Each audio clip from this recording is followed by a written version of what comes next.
Yes. Okay, great. Okay, well, welcome everyone. Very happy to see you all here. So this hopefully is really a place where we can sort of learn from each other. So really feel free to speak up and share what you know, but also feel free to ask questions or share what you don't know. So we can just have a little sort of community and learn from each other. So that would be great. Also feel free to share a bit of your expertise in the chat so we know who is in the room, you know, what we can draw upon in the discussion. So this is the second in a series of economic discussion groups. And it was started after I heard John Barry talk about modern monetary theory in an online conference. And then I made an appointment with him and spoke to him on a Monday morning. And in that meeting, he proposed to start an economics discussion group in which we could discuss about the questions that basically we have as two non-real economists, let's say. So John Barry is a professor in environmental political economy at Queen's University Belfast, and I'm myself a teaching fellow in international political economy at London School of Economics. And for me, really, once sort of COVID hit, I started to think about money, right? So where does all this money now come from that we can use to support people, but also what happens when money stops going around, right? We have still the same resources, but yet the economy is in trouble. How does that really work? Where does money come from anyway? So I always assumed it came from the central bank, but actually a lot of money is created by commercial banks, I found out. So those things just seem super interesting. And also, do we have to worry about inflation when people are not really spending their money? So all these questions are things that I hope we're going to find the answer to in these economics discussion groups, hopefully tonight, some of them. So we have two very interesting speakers tonight who will both present for around 20 minutes. We start with Professor Cedric Thiel. He's a professor of economics at the Graduate Institute in Geneva. And he also works with central banks, I believe, but maybe he can tell a little bit more about it himself. Yeah. And then we have Professor Sherry Marcosi, who's a professor at the University of Essex in economics and also working on computational economics. And I just wanted to say that I was actually myself at the Graduate Institute and at the University of Essex, and I never got a class from Cedric Thiel, unfortunately, though I had other very nice professors. But I did get classes of Professor Marcosi, and I remember that I went to her office hours and I spent a long time in her office hours. We were talking, and then she showed me a paper that she wrote about the cashless society and how in a society without cash, there might also not be inflation as there is in normal societies, let's say. And I was so surprised me and didn't make any sense to me. So that sort of kept in my mind, and that still kept me sort of puzzling. And now that I'm thinking about money again, this question keeps coming up. So I'm very happy to have her here tonight to talk a little bit more about that. If there are no further things to mention now, if I'm not forgetting anything, then let's start, Cedric. Okay, well, thank you very much, John. It's a pleasure to be here. Thanks you also for your flexibility. Back in December, I couldn't attend at the last minute, but I watched the video and I highly recommend. It's a very interesting presentation by Richard and also by Wim, who was kind enough to step in at the last minute. So yeah, money, the funny thing, it always reminds me of this saying we have in international macro. Says if you sing long enough about exchange rate, you will go mad. I think that also applies to money. Money is a bit of an odd thing. It's something has value, but out of nothing in a way. And central banks are the core, and as I mentioned, so I have a connection with central bank. More specifically, I spent the first 9 years of my economist career at the New York Fed. Just after graduation, and the Heimatweh, as we say, the homesickness kicking in. So I came back to Switzerland in 2007, just before the global crisis. So I always joke it was fine when I left, but which is not exactly true. It wasn't so fine. And also have a connection with the Swiss National Bank. More specifically, I happen to be on what's called the Bank Council.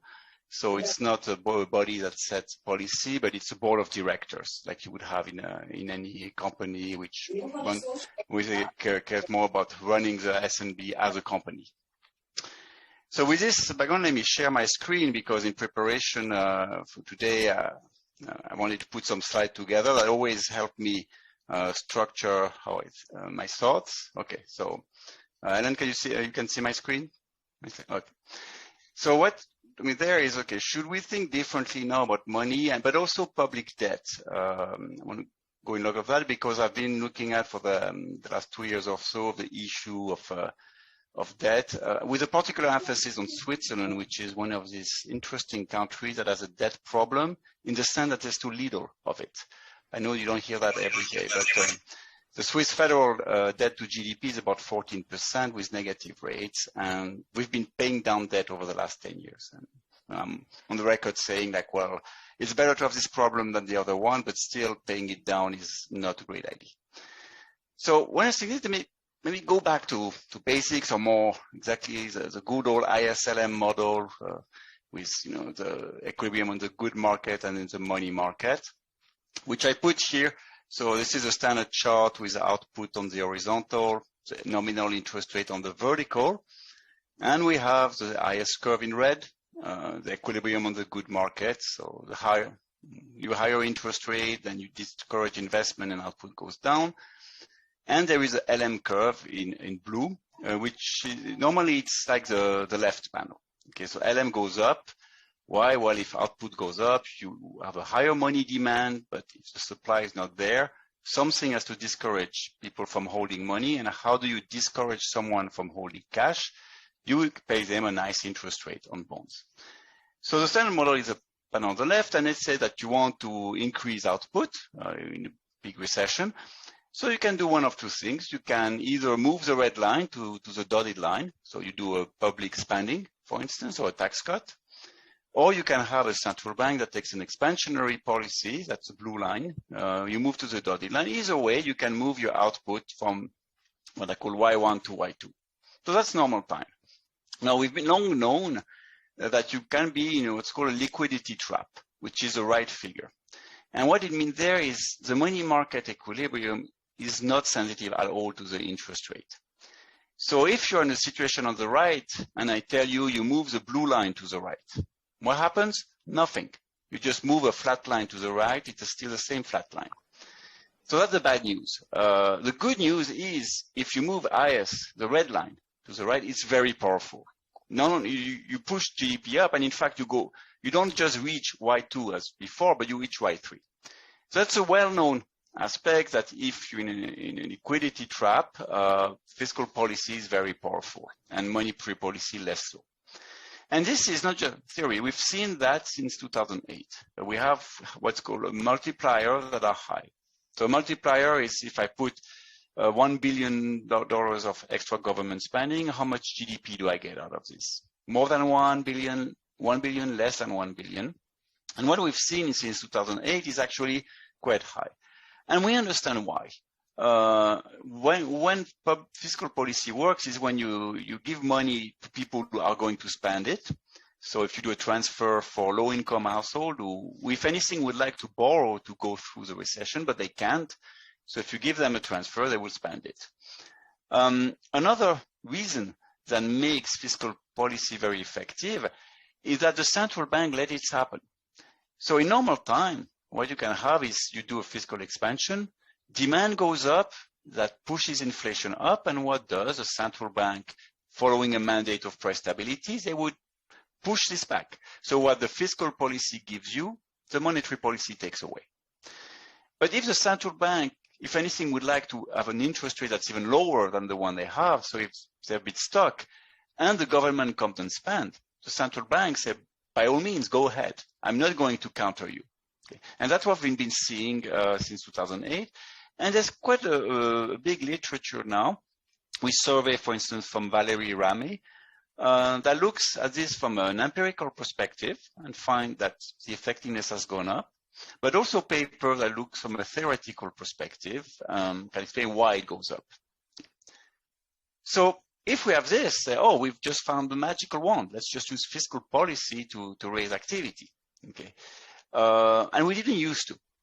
It's important to, if we step a bit back in time, until the 2008 crisis, fiscal policy, which was used a lot in the 60s and 70s, but if you look to the 80s, 90s, it's kind of set aside. Macro models say, no, we're not going to use fiscal policy to deal with the business cycle. Let this the central bank. Now, why was that? Well, there were estimates of this multiplier that were low. And the reason that was low is these were always computed on times where if you did a fiscal expansion, the central bank will step in and undo it in a way. So sure enough, in the end, you didn't see much. But also another point is the policy of doing fiscal expansion is a bit messy.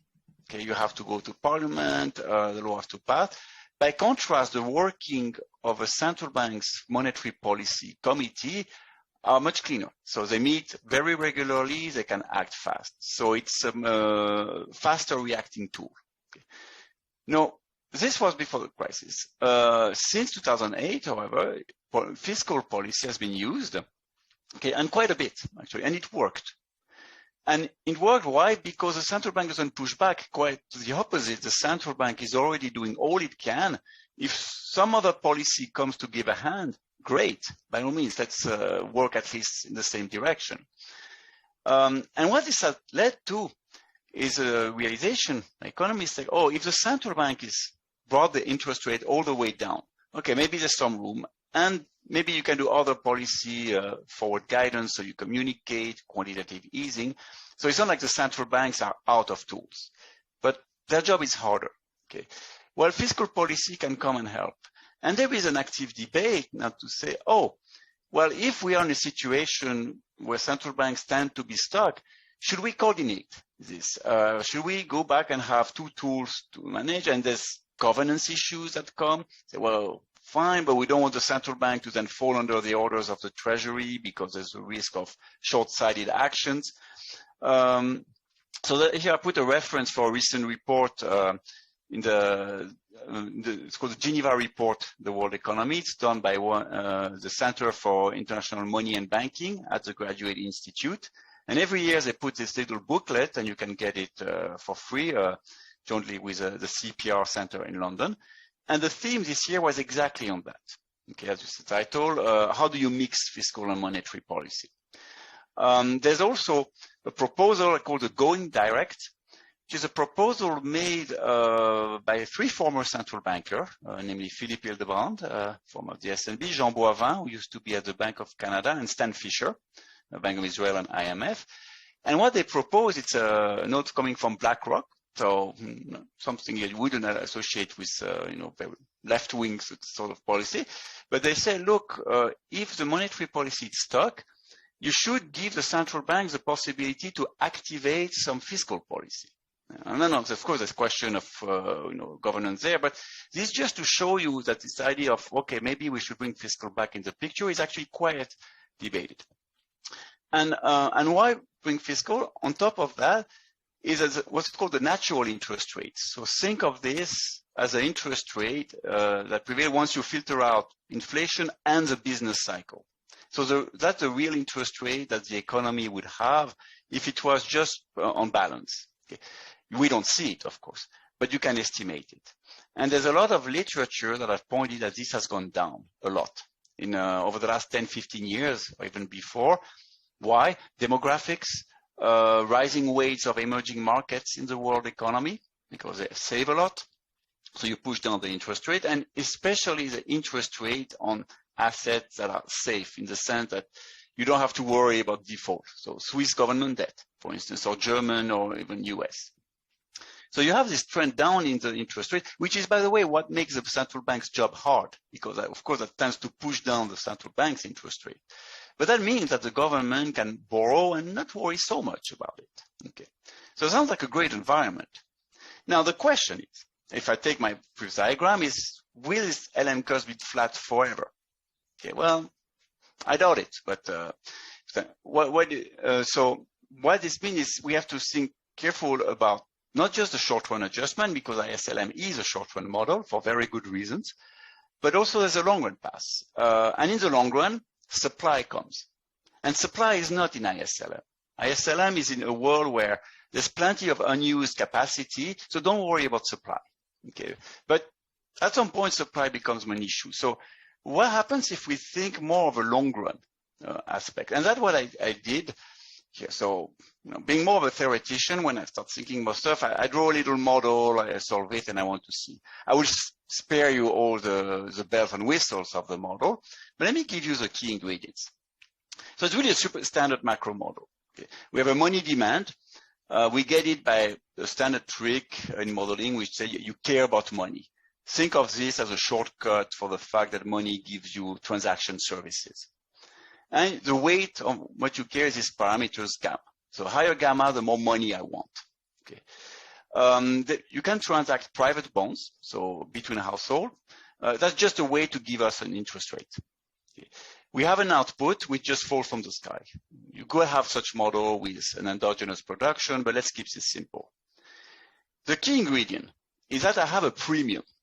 And the premium means that the interest rate that the government pays is not the same as the private sector. Okay. So what I wrote here is that the interest rate of government debt, the IGov, well, it's the one that the private sector bonds have minus a premium.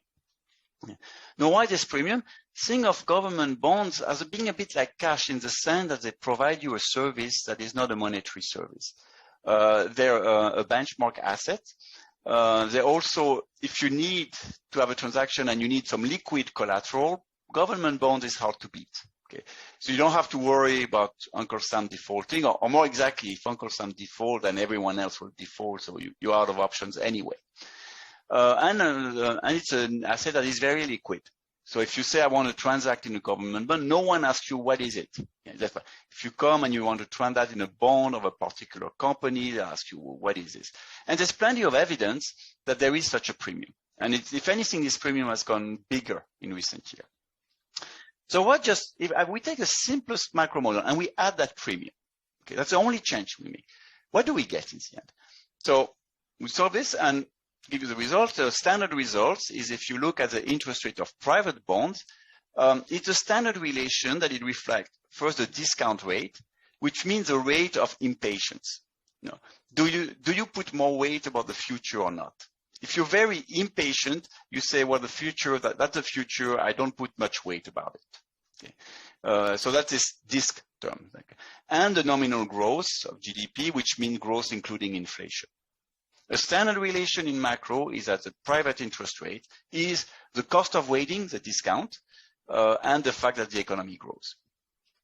And if you do that and put the money demand, do some little algebra, what you get is this relation below, which are real balances, so money relative to GDP. It's a bunch of terms. Let me just point that all of these terms are constant. So this ratio in the long run is constant. And you can notice that the level of money demand depends on this parameter gamma, which means if for whatever reason you want to have your assets in money, maybe because you think that's, whatever I have in cash is safer, you will hold a large amount of money. Okay. Now notice one thing, and that's important. A higher gamma tells you the level of your money demand is high, but it says nothing about the growth rate. So you may be high, but constant. Okay. And it's important not to confuse the two. And notice another aspect. This premium does not show up anywhere there. So the premium has no impact on the money side. So why did I bother having this premium then? It has a huge impact on the fiscal picture. So what you can do is ask yourself, well, what if I want to keep government debt relative to GDP constant? Okay, what does this imply for the taxes I have to raise? So that's the standard formula. So let's go step by step. Okay, you may not be familiar with that. What I have on the left is taxes minus government spending, what we call the primary fiscal surplus. Primary meaning excluding interest payment. And you see there's 3 blocks on it. The first 2 are very standard. Okay. What is in green is the fact that if you have a debt, so B is positive, you need taxes that are more than the government spending. That's a standard result. That to stabilize your debt, you need to run a surplus, okay, at least before interest rate. Why is that? It's because there is a discount factor, and the discount, the fact that waiting is annoying, means that the interest rate is above the growth rate. So the interest rate tends to push your debt up faster than the economy grows. You have to pull back on that. That's why you need a surplus. The blue term is what happens when you bring money. I mean, the government is not literally the issuer of money. The central bank is, but the central banks, most countries, pays their profit from issuing money to the government. So just take it together. Okay. And what you have there is a bunch of terms. So notice there is a minus sign. So what this tells you, if people want to hold a lot of money, if M is high, money is interest-free debt. So if people are willing to hold a lot of money, that makes life more comfortable for the government. As the economy grows, every year I can print some money, okay, to keep in line with GDP, and you take this money and then you never ask me an interest for it. So it's a nice business to have. Okay. And that's, again, very standard. It looks like this is a free lunch. Not so fast, because if you print money a lot, you get to inflation, and inflation will discourage people from holding money. So there is a point at which you'll stop. So what is really interesting is the red term, the last one, and that's where this risk premium or the safety premium comes in. And what this tells you is, if as a government you have issued a lot of debt, B, and people say we don't ask such a high interest rate, premium is positive, that makes your life easier. Okay. Because think of the extreme case that the premium is so big that the interest rate you pay is literally zero. Well, government debt is actually no different from money at this point. So what you have is another way we have an extra blue term, so to speak. Now, so if you can issue debt as a low interest rate, you don't have to stress so much on generating private surplus. In fact, premium may be so big that you can get away with having a deficit. Okay, so that's a new aspect. And one of the person I really put this forward 2 years ago is Olivier Blanchard, who wrote a paper in the American Economic Review, and the message was like, don't be so worried about government debt. Okay, and Olivier Blanchard, a macroeconomist at MIT, former chief economist of the IMF, so someone you'd think is very cautious and serious. But what I say, like, well, if you take the model and you take it seriously, you get this message. And that looks like a great thing. Look, the higher is B, the debt, the bigger is you have. So that sounds like magic, right? Well, magic doesn't exist, not so fast. Here, I just wrote premium as a term, but what is likely is the safety premium you get will depend on your debt. You know, when you start being have a lot of debt, people are not so keen to give you a low interest rate. So there is a point at which this would go away. Okay, but in a country like Switzerland, we're far from being at that point. So what this tells us, if we now view government bonds are having a special aspect to it, this premium, then, and this aspect has gone up in recent years, then you can afford some deficit. There is a limit. Okay, it doesn't mean that budget constraints have gone away. They're just a bit more forgiving than they used to be. Yeah. So what do we make out of that? Okay. The message you can say is like, well, don't worry about deficit so much. Okay. Doesn't mean don't worry at all ever. Let me be clear. And this is a statement, by the way, that you can make in advanced economy with fiscal space. So if you're an economy that already, 150% debt to GDP and people don't really trust you, won't be able to play that game. And what is interesting is it gives you some room to finance investments. It could be in the green economy. It would be to train people to be able to benefit most from digital economy, etc. Now, one thing that is important, this premium does not mean that debt is free. Okay, often people criticize this view, say, well, but you're saying debt is free, that's not true. And that's a bit of a straw man. Say, no, this doesn't literally say debt is free. And in fact, Blanchard in an article is pretty clear about that. Okay? In the same way that we never think in macro as money as free. If you start printing a lot of money, then people will stop wanting it and you get stuck. And in fact, Historia saw that if you really get wild in printing money, you get a hyperinflation. Yeah. Well, so in other words, there is a demand relation there. Okay? The term premium is not a constant, it's endogenous. The more you print debt, then people won't be so keen in holding it at a low interest rate. Okay? There is also, even if the interest rate is low now, there's always a risk that somehow it may increase. And in fact, if the interest rate on government debt goes above the growth rate, the dynamics turn against you. So you want to be careful not to be caught in such a situation with a huge debt.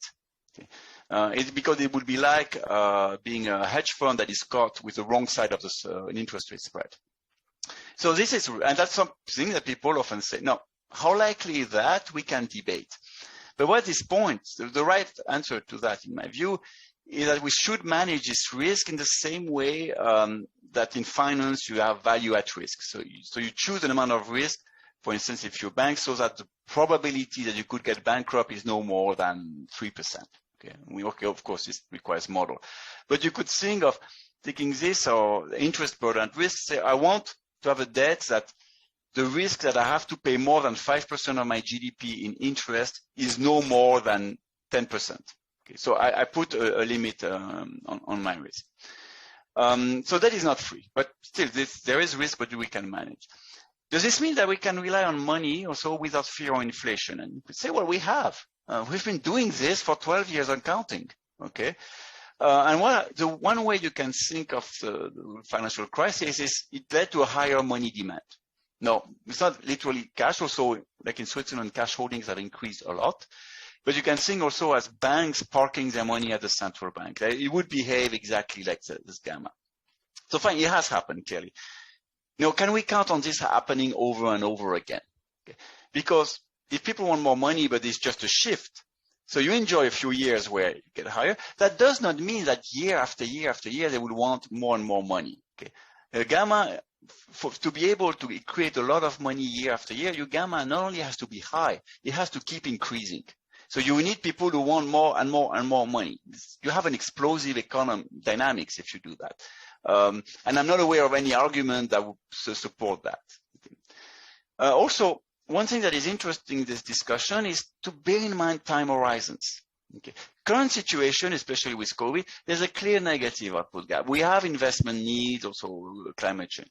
Okay. We need support measures, which I wouldn't call stimulus. It's more supporting the income of sectors that are closed because of the pandemic. We need to also have some investment, which high return. Climate change, and you could argue that the government has a particular role as a kind of a trigger, in the same way that public investment was done during the Great Depression in the US and allow, for instance, the electrification of big part of the US.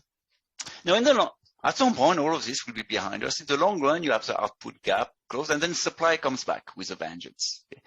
And so here, there's many ideas that were proposed, and here, this is some point I'm drawing from the presentation in early December. They sound appealing, but I'm always a bit of a skeptic. Take job guarantees. There was a point, I think we made that point in December, that if you look at how an economy works, it's not something quiet. If you look under it, it looks more like a brawl in a bar. Okay, the firms close, firms are created. It's a mess, but it's a mess that goes forward. No, this mess goes wrong many times. So I'm not saying like you should just let the market take care of itself all the time, not at all.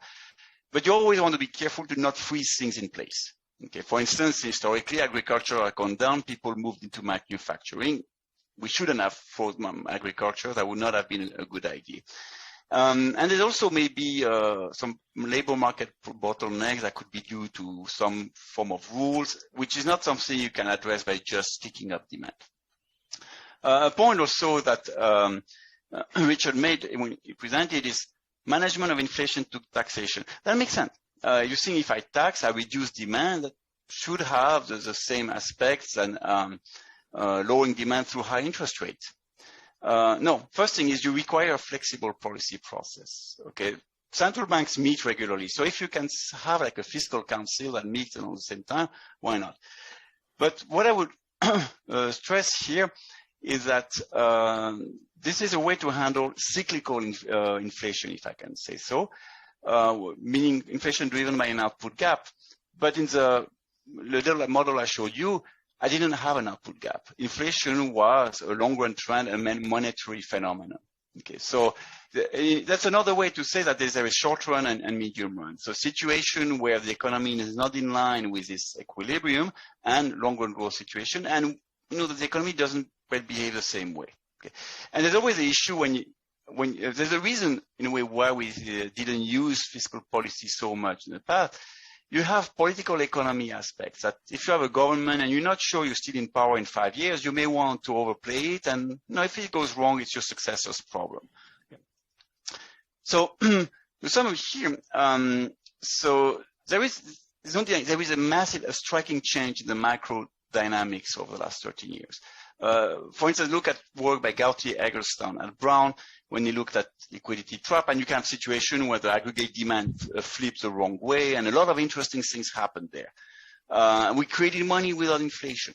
Okay, we have public debt without crowding out private investment. All this is great, but I would bring what any good fund managers should tell you if you want to get their money, past performance is no indicator of future returns.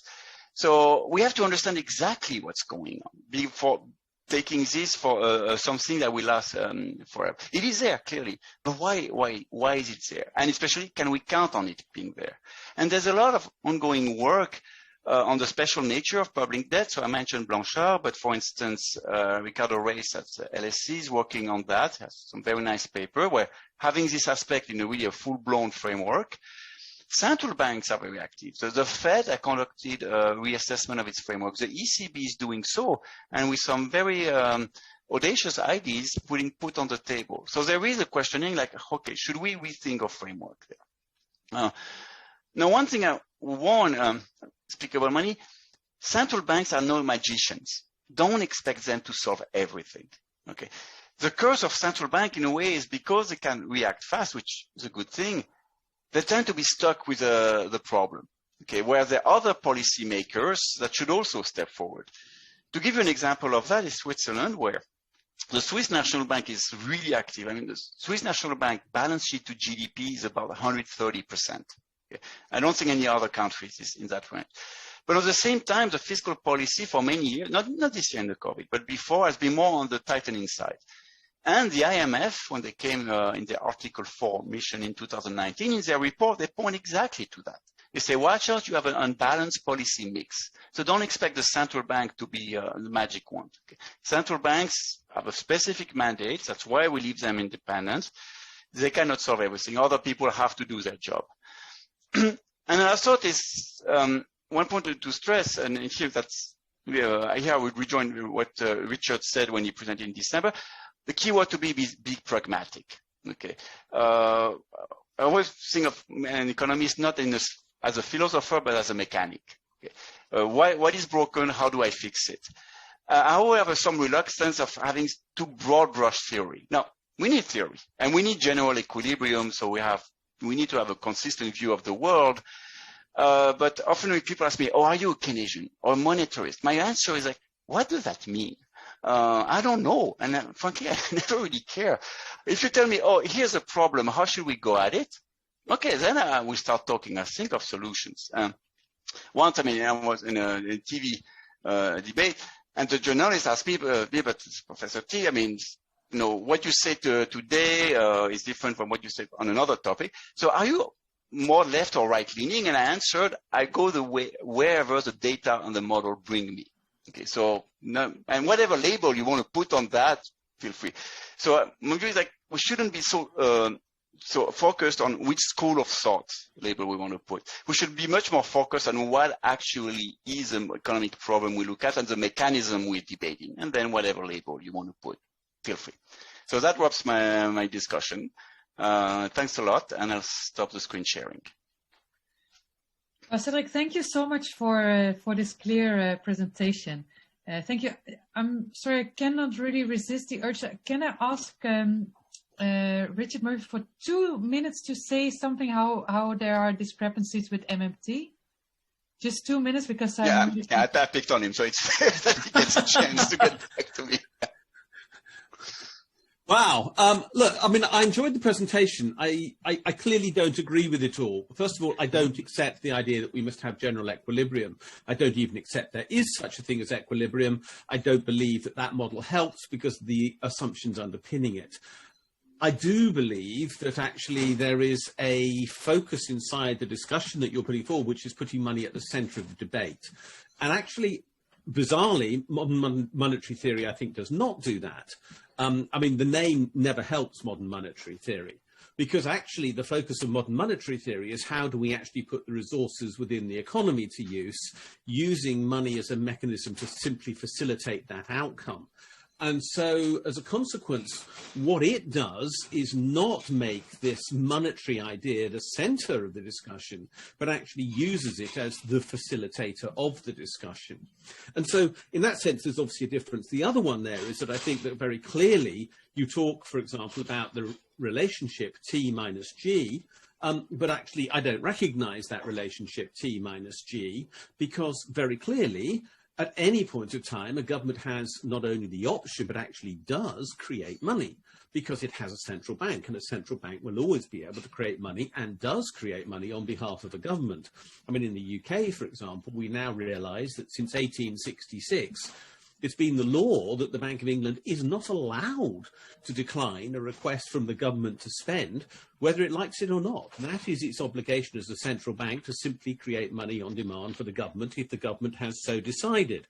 So this idea that there is some form of equilibrium balance, which is implicit in that formula where T actually, well, equals G, or if it doesn't equal G, then there is a function which is, as you, I think, implied, in a sense, a fixed ratio dependent upon a few variables. Well, it's not quite a fixed ratio, but you can bet. But I don't think that's true. I think we actually have to recognize that there is a third variable.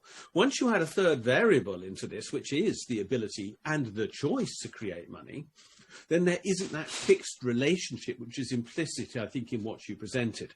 So in other words, the model is substantially more dynamic than I think your implication is. And the independence of the money creation system from GDP, which again I think is implicit in the way in which you're presenting this. I have to say, I'm following your example here, and I may have misheard it, but I've been watching and noting, is not how I would interpret it within MMT. I believe that there is literally inherent in here the desire for stability. And you mentioned general equilibrium, whereas MMT is looking as a dynamic in a real world. So the purposes of the two analyses is fundamentally different. One is an applied political economy, one is pure macro theory, if I would like to put it so boldly. And that is a fairly bold summary. Oh, great. Thank you so much for your response, Cedric. I'm going to make you wait till after. Yeah, absolutely. No problem. Yeah. Please, now I'm very happy to hear from Professor Sherry Marcosi. Thank you, Ellen, and thank you, Cedric. You know, Cedric speaks like a true Swiss citizen with no sense of desperation at all. You know, calmness. I mean, when you have such low government debt to GDP, what did you say was the number, Cedric? For the federal, so the central government debt, it's 15%. If you had the Swiss state, you get to 35. Right. So I will be talking about economies like the US and the UK, where, you know, we're heading for 110% of GDP debt. You know, so there's a sense of desperation in my talk. We are heading towards a cliff edge. That's really where I'm going to be taking you guys, saying that things are not good at all, and we've been going wrong time and again for decades. Economists have got the wrong end of the stick. Too much ISL, Cedric. You know, the world is really not so sanitized at all. So where do I come from? That's my perspective. I'll give you a little more about myself in the next slide. But the roadmap, this is covered by that banner from my side. Okay, so whether we like it or not, my story has to be spun against the background of these hugely catastrophic events, the post-GFC, entirely self-inflicted, the great financial crisis, bad economics. That's what I say time and again to my students. That's when they follow me to my office to talk to me like Ellen does. I have a lot of people knocking at my door to say, okay, you know, because I sort of come out with fire and brimstone because I feel so agitated about these problems. And second, of course, COVID-19, you know, again, it was on the list of risks, you know, that there was a pandemic. We were not prepared, you know, and again, it is exactly like the GFC has said that. It's like about ghosts that come back again to haunt us because we didn't know where the bad assets were. Remember the story, the toxic assets, where were they? We didn't know where they were. The entire market therefore had to collapse because we lost confidence. Here again, COVID, because we are so backward in the ICT, information communication technology uses in government level to find out who actually, the track and trace went completely, you know, to pieces, never worked in the UK. So if you didn't know who was infected, the whole place has to shut down.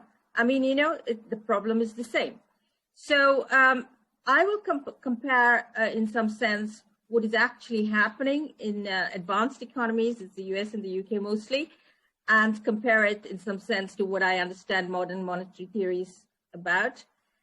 But one of my big preoccupations has been since the early 2000s, it was about cashlessness in the economies, again, in advanced G20 economies. And I will point out that the key watershed moment was 1994. Inflation came down to 2.5% on average in these countries, never has gone up substantially from that point. And so this predates inflation targeting. Remember what inflation targeters are talking about? They said they're going to target inflation, then bring it down. And hello, I'm going to tell you that inflation came down long before any targeting started. And the second thing is, this is Charles Goodhart's current book. He asked me to read it about, he says, it was, of course, a Rogoff idea that it's cheap goods from China. Neither of these. I'm saying it's not neither of these things that brought inflation down. It's that our payment habits changed because there was a huge technological revolution, partly to do with the WWW and to do with a very important aspect about money that I will emphasize. So I will cover those very key concepts there as to why inflation's come down in advanced economies. And then I'll do a couple of simulations. I'm known for agent-based modeling. I don't believe in these DSG, three-equation models and that sort of thing. You have to go at it, in great granular detail. I'll try and show you some of it. These are only animations because, it's a very short talk and I really didn't have a lot of time to prepare. But nevertheless, I'll show you what it is that you need to know where money goes as a result of operations, such as the fiscal deficits or quantitative easing. And one of the best, I'll deal with one of the canards to do with quantitative easing. Everybody's waiting with bated breath as to why for hyperinflation. But of course, that's not going to happen. What really happened is it just simply creates asset bubbles. So I'll try and show you why that is the case. And at the moment, as we speak, the mother of all bubbles is being created with the Bitcoin bubble and the attitude that central banks have saying, FCA just says, buyer beware. Again, totally misguided because fiat money is propping up the bubble. And so I don't know how central banks can sit back and relax when a $1 trillion bubble is being created as a result of QE and all the money that's being pumped into the economy to keep it afloat. So the challenge is, I'm going to say there's either going to be a rout in the bond markets. There was a small tremor, like early tremors, like of a great earthquake. It happened 10 days ago. So which of these things are going to blow up? Either the Bitcoin bubble or the rout in the bond markets. Watch out. And you heard it here. I hope all bad news then. But there is one small bit of silver lining that I have. So, something about myself that, I'm a rabble rouser. I don't know why they tolerate me at the University of Essex. I set up a center long back with the flavor of the month saying you've got to take several things very, very seriously. One of it is digitization.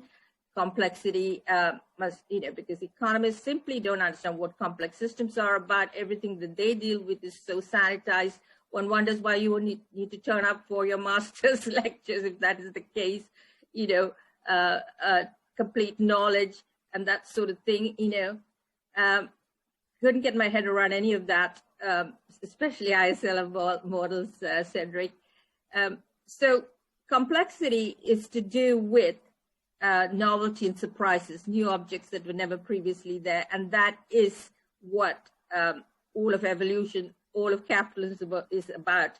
New things happening all the time. And who are the agents for this change? It's ourselves. So I spent actually a decade of my life, which luckily recently got a little bit of recognition. I was asked to give some keynote talks at Carnegie Mellon at their big bio-inspired ICT AI conference on the digital foundations of intelligence. How did we become smart, right? Because we are the biggest Machiavellian and Protean thinkers. We think outside the box. From day one, so this is challenging the foundations of game theory. Something I learned at the LSE, Ken Binmore, gave me this idea about why is it that we have to think outside the box? Because determinism will be punished. It'll be punished because anything that can be predicted will be controverted by characters like the hackers, the liars in the world. And therefore, from day one, with the adaptive immune system and so on, we from the word get-go, we have to think outside what is already known. Now, this is very, very important because the way in which we run our so horizon scanning, what can possibly go wrong, rather than box ticking, which is what all the inflation targeters are doing. They're forever box ticking, saying we'll only be held accountable for what is known. No, you've got to actually imagine what is yet to come, and therefore have to make policy and reactions that are suitable for that. And that's not how we are taught to think, because we're told the only thing we can do, the best we can do, is just choose amongst what is already known. So the turning to money, every aspect of the economy is going digital. I don't need to tell you that. Many of you are millennials, but it was what really led the show was cash and was monetary systems. So the anarcho-capitalist treatise that was first written about this was F.A. Hayek. Now you would think, how would somebody so conservative write about denationalization of money? And then of course now you have Satoshi Nakamoto, the pseudonym for the guy who's written this white paper on cryptocurrencies. And they are both saying the only way in which inflation can be conquered or stopped is for us to substitute away from state-supplied money. So I had known this about Hayek, having said that, but the way in which this happened was nothing like he imagined. The substitution away from state-supplied money did not take place in the way he envisaged at all in his competing currencies and all that sort of thing. It happened because of a major revolution in information communication technology, the card-based system, and I'll tell you what it is, what aspect of money is being satisfied because of the technologies that came about that completely enabled us not to use cash for transactions. So we stopped being victims of the state at that point. And so the two concepts that have come about because of digital money now with the cryptocurrencies, suddenly we're having to rethink what money is about from first principles, because remember, cryptocurrencies are designed money or medium. And the two concepts that jumped at me, we stopped thinking about it like this for a long time. Maybe we never thought about it like this at all. Money itself should be proof of work. Okay, so this is what I'm going to tell you. Money itself should be proof of work, meaning to say when I try, it has to satisfy as a quid pro quo. When I pass over what I consider to be a payment media, and you part with your hard-earned goods or service in exchange for this token or this intrinsically worthless object that I'm giving to you, surely it should represent, when I'm giving it to you, it should represent an equal amount of work that I may have done sometime in the past, or I may have done as we speak, So proof of work, see, this is very critical in the new cryptocurrency world, digital money, when you're designing it. And the second thing is double spend. In other words, when, physical money, cash actually satisfies both of these things. In the hands of a citizen, how I got that dollar note or a pound note is proof of work. I could never have got it otherwise, something I gave of equal value, right? And the second thing is that it cannot be used twice over. Physicality is so important because that is automatically satisfied where it's physical money. So how did it then become, what it is right now, that we don't use state-supplied money in a big way at all for means of payment? So 98% of broad money, which is, bank deposit money and so on, is privately created by commercial banks. And Shularic and Taylor, in their famous article, which said, at what point did we stop looking at monetary aggregates, because we target inflation, we just stopped looking at money at all. And the bank deposits and this is what is actually underpinning, as Michael Kumhoff of the Bank of England would say, bank deposit money has the huge privilege of being a payments media, because that is how the entire card-based system is operating on deposit money held at commercial banks. So the problem about deposit money, unfortunately, is not that their payment system is not efficient. In fact, it's highly efficient, the bank deposit payment money based on cards. The problem, of course, is that the banks blew themselves up because of problems of solvency and liquidity, because they just expanded their asset side using credit or creating credit. So it's not in the payment system that they're failing us. It's not in the running of the payment system that they're failing us. It's in the other area where there was they created so much money in the shadow bank, and literally there was a run on the wholesale money market called the run of the repo. So just to sort of summarize, whatever is happening, money, we don't use notes and coins of the state in a big way. So the current statistic is 80% of retail expenditures. That is everything that you and I need cash for in the old days, whether it's in the grocery store or paying our the plumber or whatever it is. 60.8% of UK retail sales, this is a 2019 statistic, is entirely debit card based. What that means, again, is exacting proof of work is already there, because debit card means that it's money, my salary must be in my Barclays bank account from which I then transact. So I've already worked for it. It is not inflationary because the GDP is already backing it.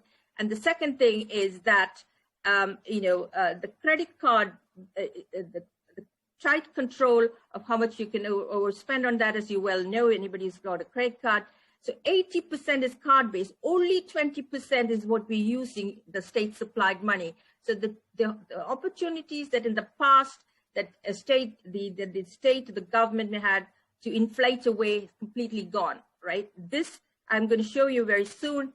This is already in place by the late 1990s. Already we were pretty close, 70%. That is when I did this work of all of retail expenditures in the UK and so on, were already being transacted by debit cards. In those days, it was primarily debit cards, and credit cards didn't have that sort of play. But nevertheless, the basis of national currencies remains fiat money, what we know, the dollar, sterling, and so on. That hasn't gone away, the unit of account. So that's very important. So this is what the, electronic fund transfer at point of sale that nobody teaches in our macro or monetary economics classes at the LSE or any place else. This is what is running our payment system at the moment. The card base, your, Visa, MasterCard, that sort of thing. And therefore, what is really, what it has brought about, I told you the technology, what is it actually solving? See, what it is doing is that it overcomes this double spend problem. In other words, remotely, the merchant can verify that you've got the bank balances, you see. Prior to this, there was no way that we could have gone cashless in this major way. It was a technology change. And very soon, our paper in the EJ, at that time already, I realized that, the system had left state supplied money, but not one textbook said so. And, everybody's waiting with bated breath that there will be inflation. There will not be, because this has proof of work behind it. The 60% of debit card based money is totally non-inflationary. It is only relative prices. They're pure arrow de brew worlds, believe me. I was hoping to, for this talk to have this ready, but, so I'm just sort of telling you in words as to what that is, why, the card-based system as we currently have it is totally non-inflationary. Nobody needs to wait with, unless we change our payment habits substantially and this technology disappears, believe me, there will never be any inflation in the retail price index in advanced economies that have gone, card-based. Right. So where's the evidence for this? I said that by 1994, already the average inflation had fallen by 2.5% to 2.5%, right? And it predates anything. So this is from the International Monetary Fund financial statistics. We take a lot of data from a lot of the EU and G10 countries. And what do you find? On average, the inflation rate, look at it. Suddenly in 1994, this was the time when inflation targeting was brought in the UK and everything else, but already the problem was solved. The problem was solved. So this is what baffles me. There's something wrong. Either economics is not a science. There's something wrong. Suddenly now we're beginning to say, yeah, inflation has been down for a long time. But why it happened and how it happened, this is the data that, and of course, a poster child of cashlessness with countries like Finland and so on, it is 1 or 2% of GDP. This is M0, state supplied money, as you know, our monetary base is cash in circulation, cash in, the bank, central bank reserves, and that is the total of what we call hard, the notes and coins. The rest is all commercial bank deposit money, the broad money. It's privately created. So that had completely disappeared.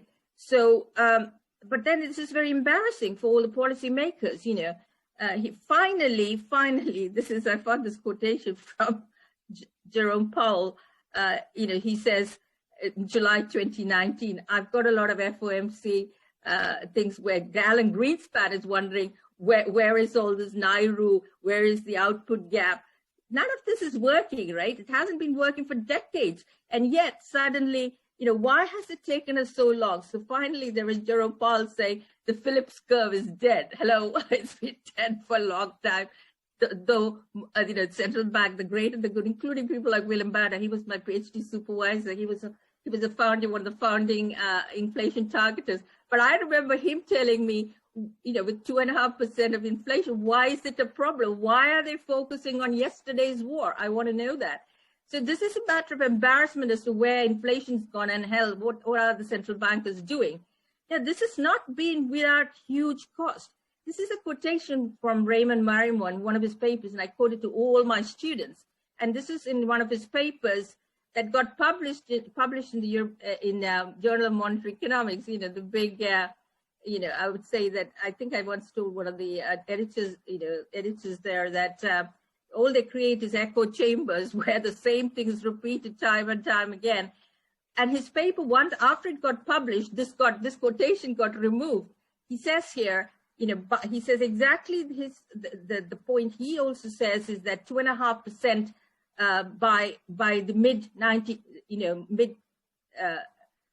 70s, he says. Actually, that's not true. It's mid 90s. I think, I don't know, maybe when I scissors and pasted it. By the end of this he said the double digit inflation of the mid 70s has disappeared, and by the end of the 90s it had fallen to 2.5%.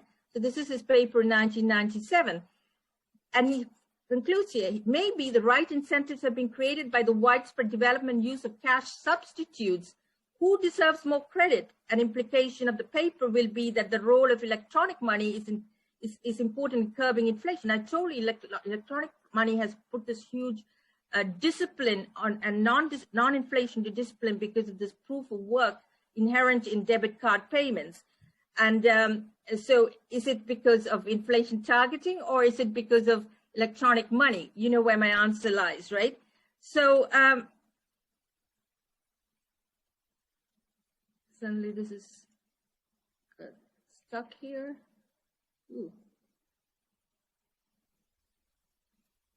Yeah, there we are. So let me just remind you where we are at now, because the other day, my cash in circulation. So I said cash in circulation has become less than 1 or 2% of GDP in advanced cashless economies. But recently, now look at this, with COVID, and this is actually also in one of the books, blogs by Charles Goodhart, that cash in circulation has gone up. But I can tell you that this is a precautionary demand for money of cash. We've taken our money out, just like the minute negative interest rates are coming, I've already decided I'm taking my money out of Barclays and keep it out of my pillow, and then only keep that much in Barclays for my, because it's a means of payment. So, so this is actually 5% in the UK, 5% of GDP, the M0, jumping up from about 3 or 4% of GDP. In highly cash-based economies like India and so on, it's about 9, 10, 12% of GDP. But most of the M0 itself, as you can see here, what we have here is that it is actually in central bank reserves. Now, none of that is inflationary, so we're going to look very carefully what causes inflation, what doesn't. Only if it's used for retail payments is it going to be inflationary. Otherwise, it doesn't, matter a jot.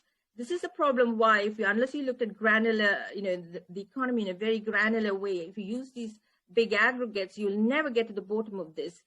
And one of the reasons why, whether we like it or not, because internet sales, as you know, has jumped through the roof. It's jumped from 20%. This is 2021 January. It's gone up from 20% to 40%. This is in the UK, and ATM cash transactions have crashed because, as one of my colleagues said the other day, it's the longest time a £10 note has been sitting in his wallet because, cashlessness has previously at least had fund transfers at point of sale. When you could go to the retail high street, we still had the option to use cash. But once we've gone online completely, cash has disappeared. There is no option there at all. And this has been accelerated, as you know, with the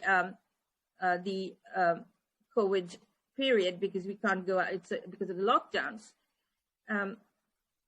So I've got here a small animation as to what happens under QE.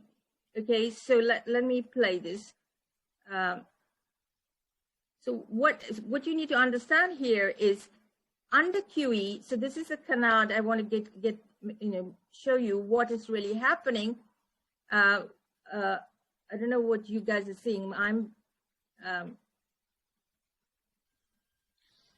So what happens under QE, as you well know, is that the central bank buys bonds from financial institutions like pension funds, mutual funds, hedge funds, and so what have you. So they buy the bonds. So what happens is the bonds go and sit in the asset side of central banks. Central banks create reserves, and they pay. Now, where the money goes is the important thing. So let me just go back. I'll play one more time.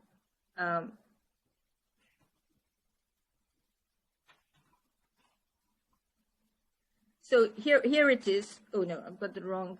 I have a feeling this is the wrong one. Yeah, sorry. Pardon. Yeah, sorry. Yeah, this is the one I want to play. No. Okay. So all I want you to understand from here is what is happening in quantitative easing. When the bonds are purchased by the central bank to take care of the reflation they want to bring about,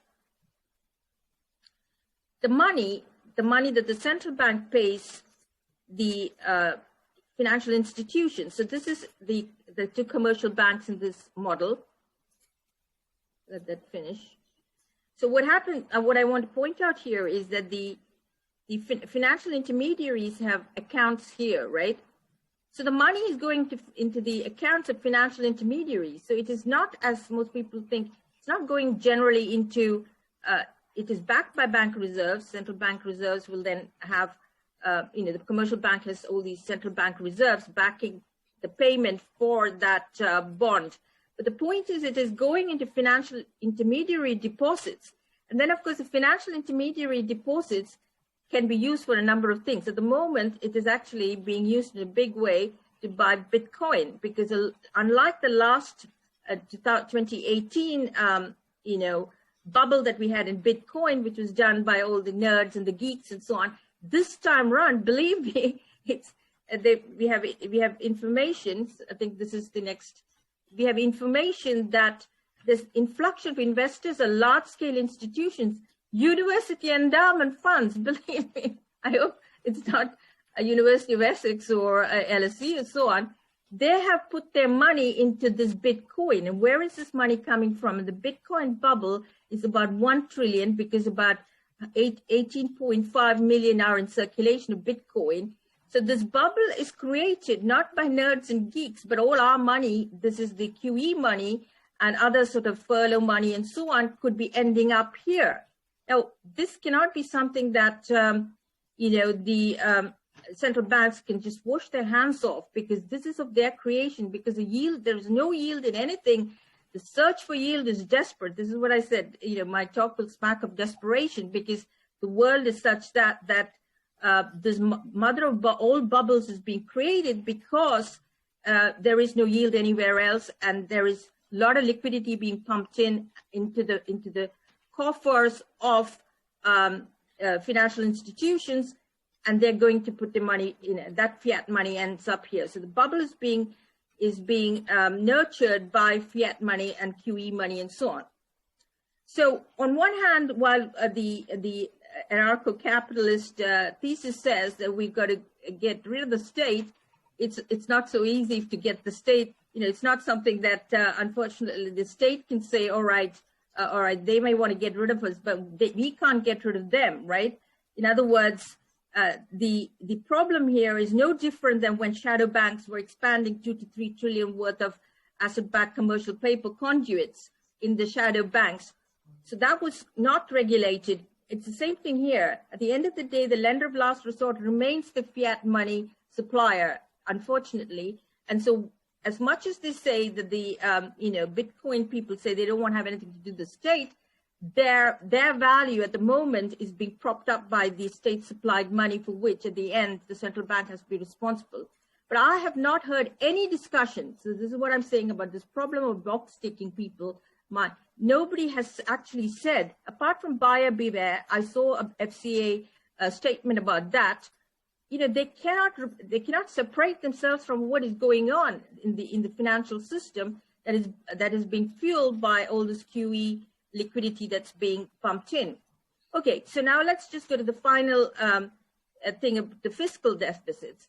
So we know now that COVID borrowing, at least in the UK, we need sort of public borrowing would be the tune of about 300 to 400 billion, and the issuance of bonds to the financial institutions. Again, I'll contrast the way in which it's going to be done in the traditional or in the long, the way in which it normally is done, how government debt is sold, and then it is only in the secondary market that the central bank would buy it.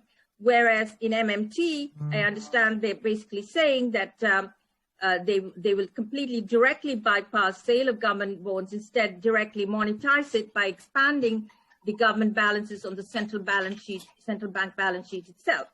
So let's just look at how these two things would play out once again. So here you have the situation where this is fiscal deficit being, you issue bonds, and then what are you doing with the bonds? The bonds then go and sit on the central bank operations here, and then they issue, the bonds are being paid for. Now again, it's being paid for, that 150 billion, from the financial intermediaries balance sheet, right? Account in the balance sheet of commercial banks. So that is then cancelled, because that is what is paying. That is what is paying for the government debt, and the government deficit that is then that will be then spent directly by the government, and then indirectly through the furlough support, right? So again, once again, the point I want you guys notice is that this is paid for by somebody, pension funds. That would mean my savings, my money sitting, or anybody who's got a pension fund, they are paying for government bonds, and therefore it's been paid for. The proof of work is there. So this is the main ingredient of the traditional or the conventional deficit funding using government bonds. And the threat of that, of course, is the interest rates go up. And you will notice that the balance sheet, in the end, though 150 billion here and 150 billion here will be cancelled off with the 300 billion that was paid by the various financial institutions. This is if it wasn't sold to the rest of the world. So the consequence of this would be, of course, that the interest rate would rise, right? The yield. Now, those of you who are very sharp will say this is exactly creating the cycle. You'd say, yeah, what will happen now is that now the central bank will use QE to mop up these bonds and then replenish the 300 billion that was spent by the pension funds and institutions. And once again, you will recoup the 300 billion here. Now you notice, and I'm going to now move on to what will happen under MMT. So what will happen under MMT is the following. Basically, they are claiming that, they are claiming that this bit could be done away with. Instead, you will increase the central bank's balance sheet with the 300 billion, directly print money. That's what they're saying, that we won't go via the whole rigmarole of having somebody like a financial institution. So we will bypass the issuance of bonds. Instead, we will directly monetize it.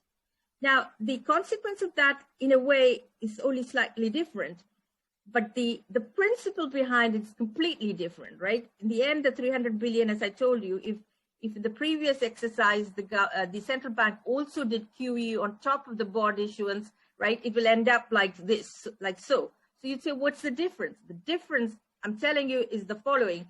When you directly monetize it, what the government is doing is they're directly expropriating goods and services, because there is no proof of work. It hasn't been paid for by somebody else previously. That is the difference. Okay, so I was puzzling a lot because I told Ellen I will try and tell what is the difference about these two ways of doing business. So let me now sum up, because I think we need to open up the discussion. So my contention here is that we are living very, very exciting times, partly because money is changing in front of our eyes. We have a huge, central banks have a huge competitor. This, central bank digital currency has to be possibly invented now. But what's more is, before we get there, there are two big problems. We saw the Bitcoin bubble. It's 1 trillion in size, or there's going to be a rout on bonds. One or the other can happen. You take your pick. What'll happen first? We need that. So firstly, the Bitcoin at the moment is socially wasteful. It's a speculative asset like any other, and it's like the last thing we want, like the British would say, we want it like a hole in the head. But the genie's out of the bottle; it's already there, and it's creating, like the South Sea bubble or something like that. It is just getting out of control, and there's a lot of liquidity being pumped in, just finding its way into these bubble, and so on. So the fiat money, because fiat money can be converted into Bitcoin. And that's it. Hello, that is the problem. And therefore, why are central banks not making this front and center of something that they've got to deal with right away? Or is it, again, one of those problems like when the shadow banking was growing, they just said, oh, all we've got to do is make sure that inflation's under control. So there is a debt spiral arms race in the current situation, that we have government bonds issuance followed by QE to keep the yield down, because if we didn't keep the yield down, then government debt at 140% and so on will be totally out of control, and we'll be heading for, like a third world country shakedown. So the MMT, in my opinion, the way in which though the outcome on the balance sheet at the end, as I saw, is the same, but the way it was brought about is it is monetized directly. That means there is without proof of work. Now, is that acceptable? In my book, not at all, because that is completely destroying every principle of any good money that you would want. And especially now we are in the way in designing money, the proof of work is absolutely vital if you do anything about the way in which Nakamoto designed cryptocurrencies. Then the existing monetary system adheres to proof of work, but the problem we have now is that, as Milton Friedman said, his great quotation is that something that was brought in a temporary way, nothing can be more permanent than a temporary fix that is brought in, right, in policy. This is the QE. Now it's become a permanent fix, We don't know how to get off that treadmill. That should have been done in 2012, 2013, 2014. We should have raised the interest rate, got out of that treadmill. Unfortunately, we're heading straight for a worse, a very bad situation. So the silver lining is inflation stay under control, because this technology, this anti-inflationary technology, because stringent proof of work in place will hold strong, So we will have low inflation come what may, even if you're blowing ourselves everywhere else into smithereens. So I'll leave on that upbeat note, if at all that was upbeat, and hopefully have some interesting discussions. Thank you. Thank you so much. I mean, I have loads of questions actually for both of you, but I really want to open up the floor. We have some questions on Padlet, but I also want to actually suggest that okay. So Richard, please. Look, Sherry, thank you for that addition, and I've listened to it with interest. I admit I have a real problem. I just don't buy your proof of work idea. We do live in a rentier economy. We do live in an economy where there is capital. We do live in an economy where we know that money is created as a promise to pay. There is no other money that we have. That is what fiat money is. It is literally a promise to pay. I have a problem for both of you in the sense that neither of you seem to recognize the reality of double entry bookkeeping, because that is all money is. Money is simply double entry bookkeeping. It records a claim against another person. That is what money is. It is I owe sorry, you. Richard, can I just stop? You owe me. Basic idea, in the old-fashioned terms, we used to have, this idea of quid pro quo and cash in advance. Where does anybody get? So what we're trying to say is that it's already proved that you acquired it by legitimate means, right? Whatever that might mean. Well, we didn't all acquire it by legitimate means.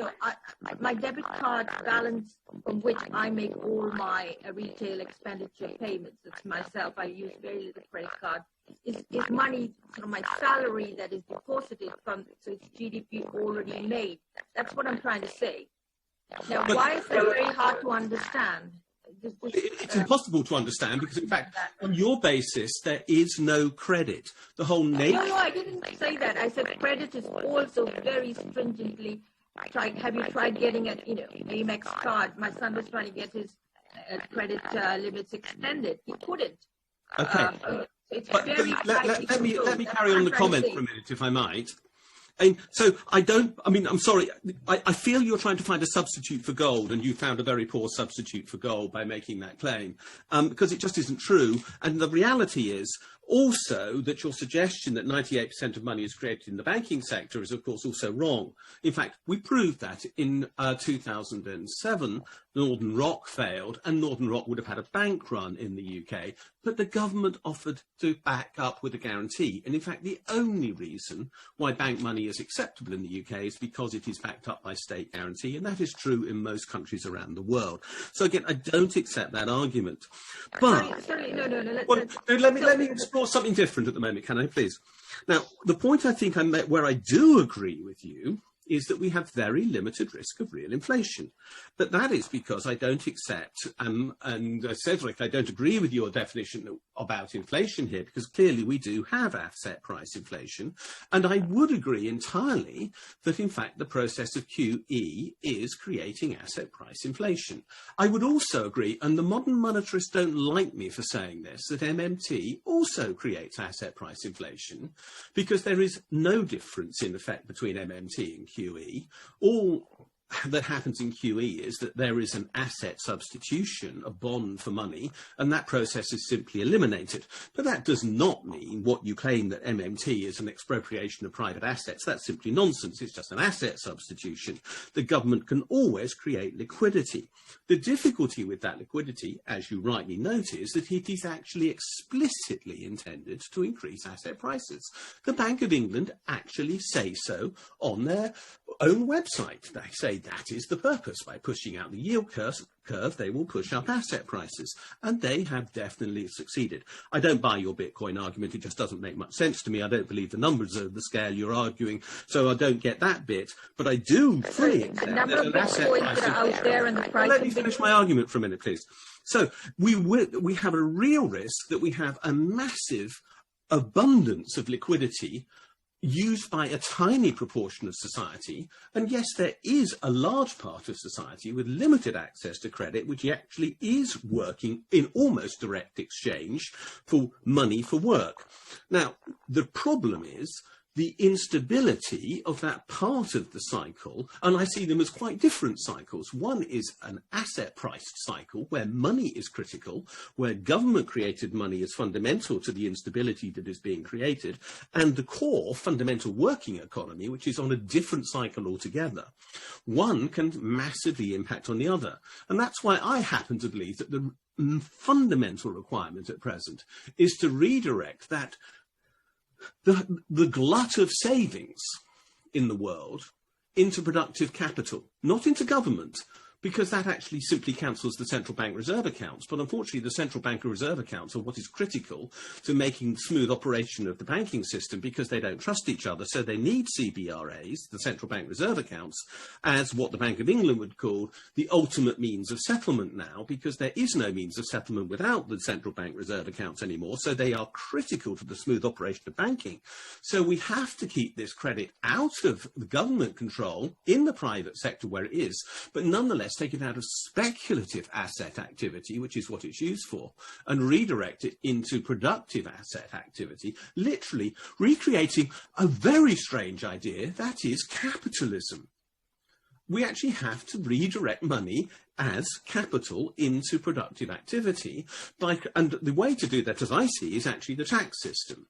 Because at the moment we have a tax system in the UK, the US and many European countries which are designed to encourage saving, because somehow or other we think that S equals I. It's an incredibly quaint notion, and it's completely untrue. Savings does not equal investment. We actually have to rediscover that relationship, to draw back the link between the asset bubble money and the real productive economy money, which at the moment are totally disconnected. Now, I upset MMT by saying this. I'll be honest with you, some of them have actually told me I'm a complete heretic for suggesting that QE and MMT produces the same outcome. I don't give a damn whether I'm a heretic or not. I'll say what I feel like. So although I don't agree with many of your fundamental points, Sherry, I end up with very much the same argument as you, which is rather odd, which is why I said, let me finish. I think we end up at the same point. Very little chance of real inflation, but real significant risk of asset bubble crash, unless we take action to change that speculative money into productive capital, which is why I liked, by chance, although given that he nicked the idea from me, I'm not too worried about it, the idea that was put forward by Keir Starmer of recovery bonds, and I would love it if Rishi Sunak's suggestion in the budget that we could have green bonds would be real, because I want savings to be linked back to this productive capacity. And if you wish to call that proof of work, I don't mind, but that's actually what I want. I'm going to go and shut up now. Yes, Sherry, if you want to respond, then you can respond briefly. One of my earliest exposure to this idea of disintermediation, a long word for simple thing that is happening in any bubble, is the following. Larry White had a paper on how Germany was lent a lot of money to buy wheat from the Midwest in the 1940s after the Second World War. And then guess what? Where all of this money ended up? It ended up in the Wall Street, in the bubble. And then that triggered off because the wheat wasn't purchased by the credit that was given to Germany to buy Midwest wheat in the US. And Midwest banks then got bankrupt, collapsed, and the whole crisis took on. So this is the point about a bubble of the gigantic nature, $50,000 for a Bitcoin. So Richard, is a simple calculus. I mean, 1.8 billion Bitcoins out there multiplied by 50,000 makes it close to 1 trillion. That's how I did the calculation. It's just straightforward. There's no mystery to that. But the point is, when there's a bubble that ilk, you can't, there's fear of being left out business, right? Even big hedge funds have it. Elon Musk, of course, is jumping 2 feet, he's just jumping straight in with 1.3 billion. With that, there is no chance of anything else, money going to the real economy or anything like that. Why bother? This is get rich quick, right? So this is a problem about having bubbles around. It just sucks up all the good money. Is just sucked up into the black hole. Let me jump in here. So just an observation on the Bitcoin. So if it's 1 trillion, that's small. That's 5% of US GDP. And it's 1 trillion is held worldwide. So it might gotta be a very small part of the investor's portfolio. And that's not what would worry most if I was a policymaker. This said, I totally see the point that the money is not going to where it should be, so it goes into asset investment. But central bankers are very much aware of that, and this takes a lot of the time. That's why I mentioned the ECB having this tool where they try to direct the money to lending to firms with some success. We can argue whether success is too low or too high. But I don't think they would be in disagreement with you on that point. The risk of fueling bubble. Just see what the BIS has been saying for years. They're exactly on that point. They say, watch out, there's a financial cycle that we're not paying close enough attention to. So this point is there, and maybe the tool we're using to handle that. And maybe fiscal policy would be more efficient to steering money to go to the right place. I'm perfectly open to that. Maybe I'd like to go to a point that Richard made, about the T minus G aspect. I think what you alluded to is actually there. What I showed is not a theory; it's an accounting identity. It just says that government spending, you either tax, you print money, or you borrow. So the money creation was the blue part in the middle, and I think that's exactly what you had in mind. The question becomes there. If the government comes and tells central bank prints a lot of money, I'm not talking about regular everyday payments. Does the central bank say yes sir, yes ma'am, or do they say we have a price stability mandate, it's your problem? In other words, do you have fiscal or monetary dominance? And that's hard to say because the accounting looks exactly the same whichever way. So you have to get to the granular of who calls the shot, which is a bit tricky. They said, I doubt that if the Bank of England were asked to print money to an extent that they think would lead to a burst of inflation, that they would get along with that. And that brings me to a last point. Inflation targeting, inflation going down in the 90s. It's true, it's before there was a formal adoption of inflation targeting in the UK. Also, it was already there in Australia and New Zealand. But the acceptance that money plays a role for inflation and the focus on central bank on price stability, that started. Volcker is a big sense. The Bundesbank was on that much earlier. So I would argue it's through the 80s that this idea really took root, and then was nicely formalized in the inflation targeting. So the fact that inflation went down in the early 90s doesn't mean that it had nothing to do with central banks. It's just label IT came a bit later, but that's effectively what they were practicing at that time. Thank you so much. So let's move to another question on Padlet. So the question is, to what extent is the inflationary risk associated with public debt related to the type of fiscal expansion? So does it matter whether it increases consumption more than productive capacity? So very related point. What research has showed is, if you look at this multiplier, so how much GDP you get out of fiscal expansion, it's very heterogeneous. What we've seen is a multiplier is bigger if you do investment spending, if you direct money to a household who will actually spend it. This will have some inflationary pressure. It's a big discussion now in the US with Larry Summers and Olivier Blanchard saying the Biden plan is so big that it may trigger some inflation. My answer is well, I wouldn't mind so much. The problem we've been having for many years is inflation is below where we would like it to be. So that's not so much of a concern there. But one thing said is whatever that you issue enters your budget constraint the same way. So just accounting. If whether I borrow $10,000, regardless what I do with them, they're still there. So if you're having an issue where the debt can be an issue in terms of sustainability, which I think is disputable, but it depends which country we look at. That is not really related to what you did with the money in the first place. And so So how is it possible that, I mean, so you don't buy at all this idea from modern monetary theory that, for example, the US can just print extra money, can just create extra money until it leads to inflation? Yeah, so the central bank can create all the money it wants. I mean, look at the Swiss; they've been doing a pretty good job at that, right? You have a massive M0. So technically, there's no problem. What you do is you tend to depreciate your currency, which in the case of Switzerland is what we're trying to do, or more exactly to prevent it from appreciating. Yeah. And as you may not be inflationary in the short run, as long as your LM is flat. The question is, what happens after a few years? Do we believe that this association, this demand for money is there forever? Because if it's not the case, if when the economy recovers and the money market equilibrium curve starts sloping up, you're going to go back into inflation. Supply limits will manifest itself at some point, and if at that point you keep printing money, you're having an inflation problem. So as long as you have a big output gap and spare capacity, there's not an issue. The question becomes, what do you do when you get out? And paradoxically, that may explain why you have, let me rephrase. When you get out and the inflation kick up, then the central bank will have to tighten. And the fact, if they seem credible at doing that, that explains in a way, partially why you have low inflation now. Because if inflation is forward-looking, say, oh, I know that when we get out, the central bank will be on top of things.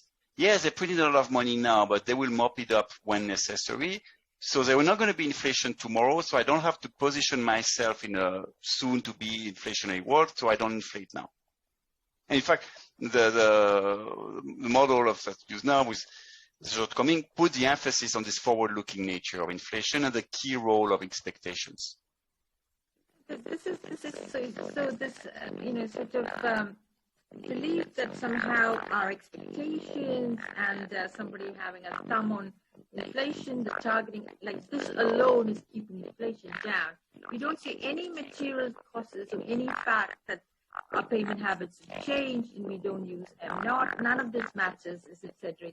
I mean, for 3 decades, Japan has been trying to increase inflation and not failed, and has failed. And the reason for that, I'm telling you, is because our incentive structure, the way we use money now, is being disciplined by a different system now. We're using these card payments, which puts a very tight control on how we can actually, what money we can use for payments in the electronic e-commerce or at point of sale or whatever, It has a discipline of its own. And while we keep saying, oh, it is because we believe that the central bankers will do a good job, that is a reason. That is. Let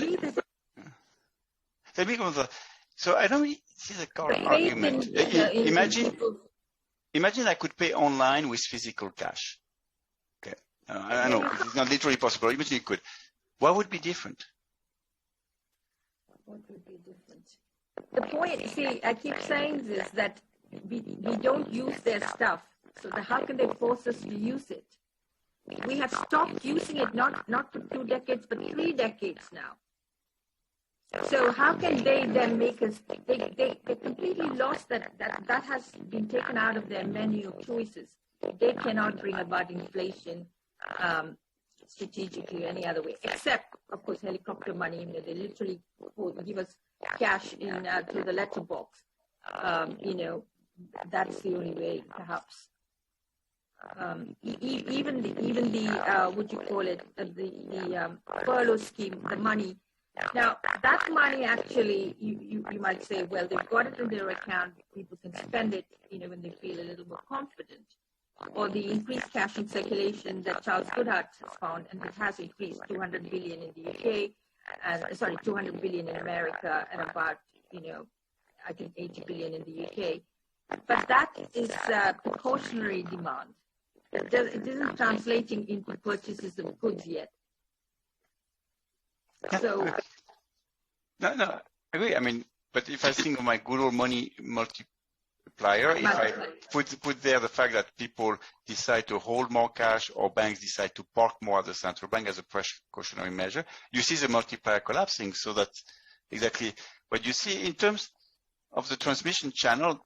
The idea is more QE. Why do they go long in the yield curve? Is basically to reduce the cost of credit. Now, why do they start going negative in interest rates? It's the same mechanism. And there is evidence that the transmission is there. Yesterday we had a presentation on the paper by Alexander Svoboda on negative interest rate, and there was Sinikos Group of the Bank of Denmark, where they have done research to look at what is the transmission of the negative rates into interest rate for business loans and deposit, and it's there. So maybe not as strong as when you're in a positive territory, but the whole idea that you make credit cheaper is there. Now you may say that, well, maybe that what constrains investment is not really the cost of investment, but growth prospect, and that would again be there that you need another policy tool, be it a fiscal expansion or whatever else to push there. So I'm perfectly fine with the idea that central bank are not as powerful as they used to be. I wouldn't go as far to say that they're not powerful. Good. So just to push a little bit more on the question that was raised. So I would think that if government spend money in a productive way, then wouldn't we expect less inflation? No, I mean, isn't the idea that, I mean, just this basic understanding that I have of the economy, that if there's more money chasing the same number of goods, yes, we would have inflation. But if there's more money chasing more goods, then we would have less inflation. So what you need, think of inflation as basically balancing supply and demand. So if I invest, and by investing, for instance, I build infrastructures that makes it easier for companies to produce and bring their goods to market, I'm not just increasing the demand by production, I'm also increasing the supply capacity. So I would move the supply curve and the demand curve in step. There will be little effect on price. If all I do is give her money and say, go spend it, I increase demand. There may be slack. So in there, I absorb the slack, but once I start bumping against the supply, that's when the inflation starts going. Yeah. So I guess it's more a nature of exactly how you spend. As long as you don't bump against the supply limit, there's no reason to expect inflation. But sooner or later, you will. Okay, good. I will ask one more question that is on Padlet. So is it really the responsibility of central banks that there's no yield anywhere and that this leads to a Bitcoin bubble? Should it not be the government that sets tax policy such that the real economy generates high return investment opportunities? Central banks are merely respond to the lack of fiscal expansion. I would love for fiscal policy to be able to generate high return investment opportunities. Meaning, what we have now is it's not a monetary phenomenon in the sense that we have a high supply of saving, and the market say, okay, I can put your savings to use, but I'm chasing projects with lower and lower returns. So that's because saving supply moves, well, the price moves in equilibrium. So if the government policy could somehow generate project with a high financial return, that'll be great.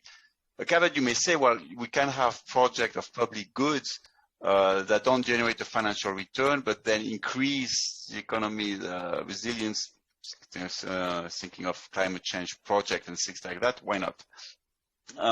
Now, one thing also that we often blame central banks for interest rate, and that I'm going to say may sound funny, but it's not their fault. It sounds funny because they set interest rate.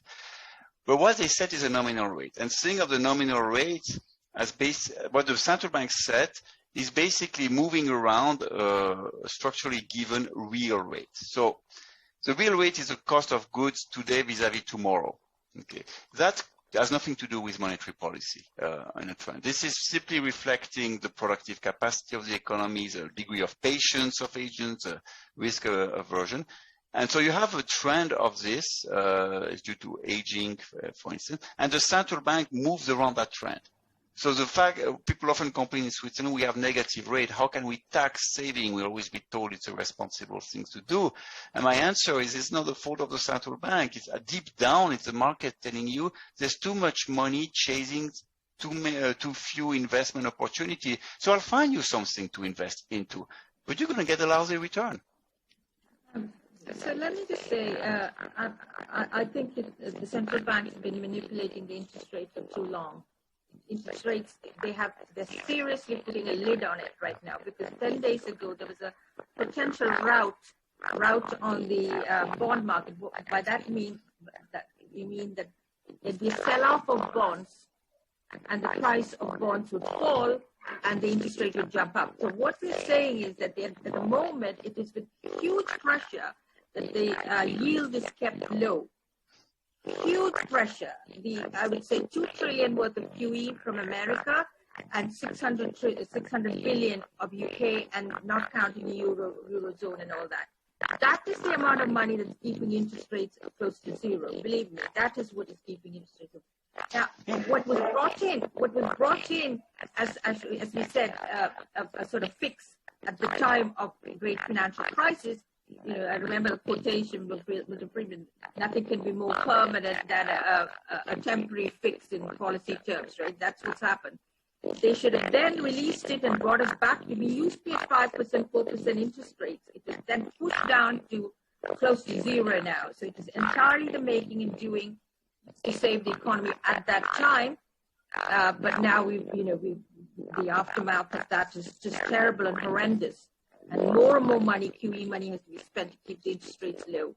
And while that's going on, there'll be bubbles everywhere else. And huge redistribution of wealth. You know, the top 1% have become richer in the COVID era through all these bubbles than ever before. So this is not a victimless crime, or this is not a victimless policy. So let me take issue with that.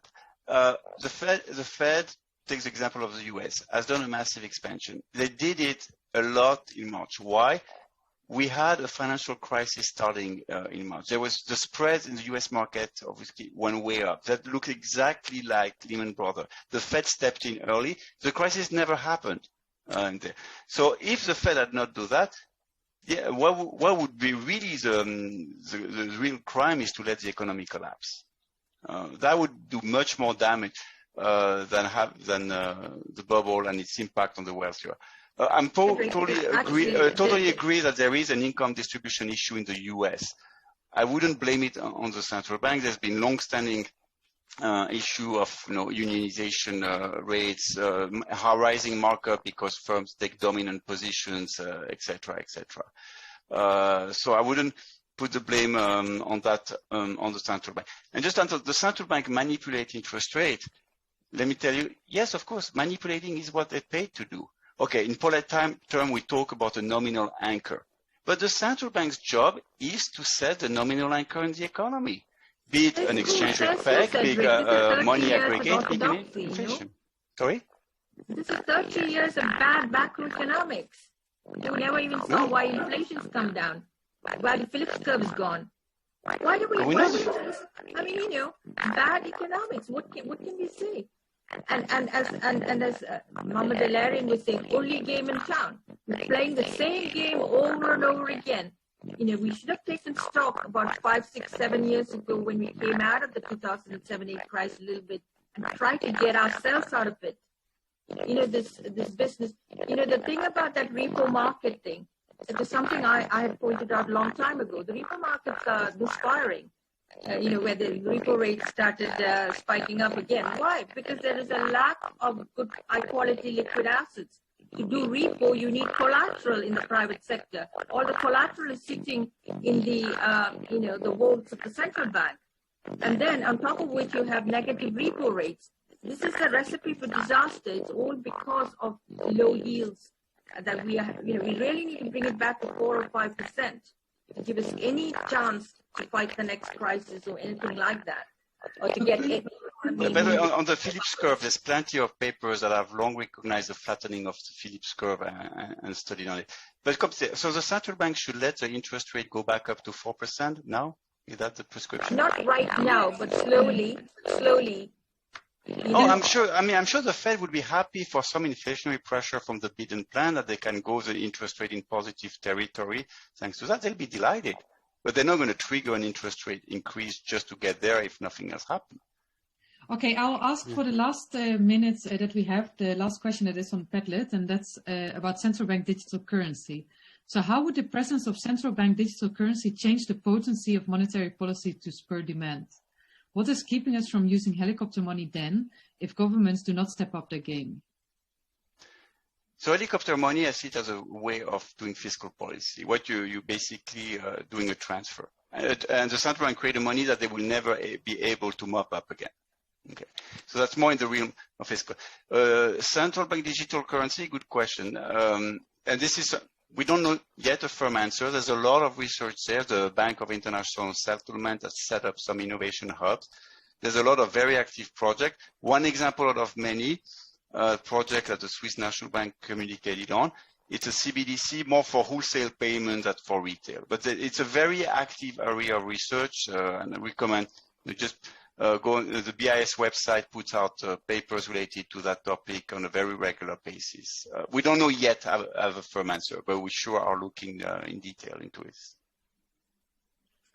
Yeah, the nature of central bank digital currencies, if China sets up one, the US absolutely has to, because once, again, it's, in anything that's digital, there are things called network effects, and winner takes all. So if that becomes you can sort of proliferate just because you're the first person, the first boy on the block.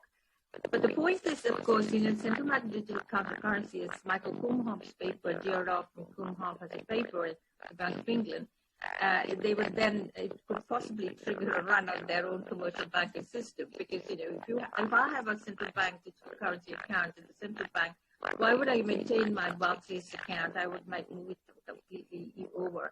So that would mean that our existing, commercial banking system, that the central bank itself will be competing with its own commercial banking system. I think Richard Berner said that this is unfair competition, and that could possibly trigger a run on their own commercial banking system. So it has to be you have to tread very carefully. It's the same with this bringing down interest rates.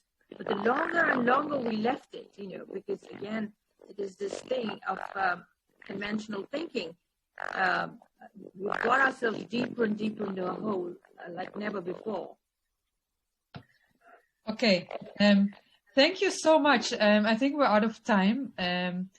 This was great, such an interesting discussion. Thank you so much, Cedric Thiel and Thierry Marcosi, for presenting and discussing. And thank you everyone for who